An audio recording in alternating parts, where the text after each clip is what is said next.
It's a shame that some of the New Agers are stealing concepts that have been laid out in the scriptures, and then the church is afraid to utilize what God gave. There's a spiritual dimension a lot of New Agers are into that's actually biblical, but the source is not correct. But the method is actually one that God set out. So in it, what happens is, if I put it like this, if the devil drove a Corvette into my driveway because he drove it, I won't drive it. But Chevrolet made it, not the devil. He just drove it. And sometimes what the devil will do, he'll try to take a truth, display it, make the church reject the truth instead of the one who was driving it, and take that truth and go forward. But this, I will say this, if you do not have the ability to envision, I'm talking to business people right now. If you can't see what you want to create, your faith cannot and your ideas cannot literally lift up the vision. If you can't see it, you cannot create it. And so to me, this is something a lot of New Agers understand. The church understands it a little bit, but it's a truth. Truth has its own voice, and a lie hits its own wall. So in truth, we have to embrace it and realize that the enemy can only counterfeit what God has created. That's right. So anything that you see working in the world is actually a truth stolen. And then the church will if the devil stole it, then I don't want to use it. And that's about the stupidest thing I've ever heard of.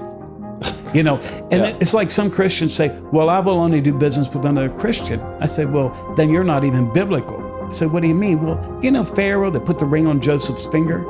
That dude killed people. That dude was worshiping his God. Wow. And actually, if he died, everybody that served him had to die and was buried with him. That way, everybody made sure no poison in Pharaoh's cup, no bad stuff in his food, because if he dies, we're all dead. I mean, this is not really acceptable in our society, yet God used somebody who was off the deep end to help Joseph, his dream, come to pass. And we get so, I'm going to say this, idealistic, we forget the realism, how God can put light and darkness together, and he's actually fine with it. Wow. So if you're so picky about who honors you, then you're never going to actually ascend like Joseph. There's some people that they'd say, I'm not going to let that Pharaoh who thinks he's a god put a ring on my finger and throw it down. Well, you just threw your God dream down. Whoa. If you're so picky about who honors you. Yeah. Whoa. So God will send pharaohs in your life that you don't even agree with, but God will use them to leverage you to fulfill your dream. Whoa. Your job is not to change them. Your job is to change the earth. Joseph actually fed the whole earth, working under a king God did not approve of theologically, and God said, I'd like to use him because he has the authority to give you the platform to make your dream come true. I know Christians who have turned down business deals because the guy that was going to sign the contract, which would have made him a millionaire, they didn't like the fact that he also was an advertisement for products they didn't approve of. I don't know if it's cigarettes, booze, or what it was, but they were very real, and they actually made the guy mad, and they lost millions of dollars because they had a religious mindset.